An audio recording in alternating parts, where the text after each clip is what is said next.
When recording a cinematic soundtrack with an orchestra, or even a chamber ensemble, there are a lot of different roles to fill. Whether you plan on recording your next session solo, or hiring people to assist you, it's a good idea to understand everything that goes into keeping a scoring session going so that you'll be prepared. In this video, we're going to talk about the people that you'll see at a scoring session and discuss what they do. Let's start with the recording engineer. This one's pretty straightforward. The recording engineer is responsible for capturing performances in the DAW. The recording engineer also sets up and places or at least chooses the mics and their positions for the session. At bigger studios, and definitely on bigger sessions in cities like Los Angeles and London, the role of the recording engineer can be distributed across a couple of different roles. The mixing engineer or score mixer operates the recording console, sets up the mics, etc. The Pro Tools operator sits off in a corner or to the side of the mixing engineer and is solely responsible for operating Pro Tools. And in case you're wondering, yes, it's almost always Pro Tools, at least in the big studios. While a score could technically be recorded in any DAW, Pro Tools is still an industry standard for post-production, including score recording. Now let's talk about assistants. In addition to a recording engineer or Pro Tools operator, you'll also likely find one or more recording engineer assistants, sometimes fulfilled by interns.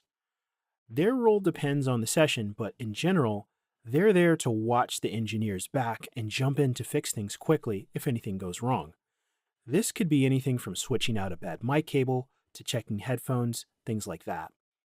Assistants also help place mics and route patch bays and/or set up Pro Tools sessions ahead of the recording. Large-scale film or game projects almost always have multiple orchestrators due to time constraints and the sheer amount of music needed to be prepared. Even I often use one or two orchestrators on my own projects, and I like to have them around on the day of the recording just in case there are any questions or issues that come up.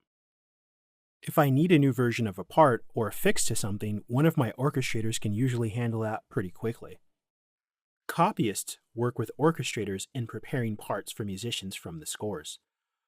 Copyists also print, organize, bind, and distribute music to musicians. This is incredibly important. It's so important that I would say besides a recording engineer, if I could only hire one other person to attend the session, it would be a copyist. If parts go missing or are unorganized, and I've been there, it happens and it's not pretty, then it can really stop your session dead in its tracks.